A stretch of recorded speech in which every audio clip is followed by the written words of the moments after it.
नमस्कार मित्रांनो, तुम्हाला कधी प्रश्न पडला आहे का की आपल्या छत्रपती शिवाजी महाराजांच्या राज्याभिषेकाच्या वेळी रयतेसाठी आणि येणाऱ्या पाहुण्यांसाठी काय जेवण असेल? तर चला आज मी तुम्हाला सांगतो त्या दिवशी काय होता जेवणाचा मेन्यू. छत्रपती शिवाजी महाराजांच्या राज्याभिषेकाचा सोहळा रायगडावर अत्यंत भव्यतेने पार पडला होता.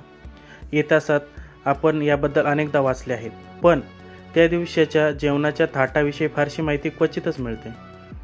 राज्याभिषेकासारख्या महान सोहळ्यात जेवणात काय वाढण्यात आले असेल हा प्रश्न अनेकांना उत्सुकता निर्माण करणारा आहे.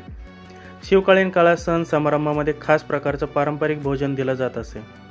16व्या-17व्या शतकातील मिष्टान्नात पुरणपोळी, बासुंदी, कलाकंद आणि सुधारस यांचा समावेश असे. त्यासोबत झणझणीत चटण्या, आमसूल, आवळा, ठेचा, कोशिंबीर, भरीत, भाकरी, थालीपीठ हे पदार्थ हमखास असायचे. लहान मुलं आणि वयोवृद्ध मंडळी रात्री दूध भाकरीचा आहार करत असे. हेही त्या काळात सामान्य होतं. मात्र राज्याभिषेकाच्या दिवशी नेमकी काय मेनू होता याचं उत्तर आपल्याकडे केवळ अंदाजावरच आधारित आहे. शवी आवळसकर यांच्या रायगडाची जीवनकथा या पुस्तकात या संदर्भात सविस्तर उल्लेख सापडतो. त्यात त्यांनी नमूद केले आहे की रायगडावर 10 दिवस सतत जेवणाच्या पंक्ती चालू होत्या. प्रत्येक भोजन करणाऱ्या व्यक्तीस दक्षिणाही देण्यात येत होती.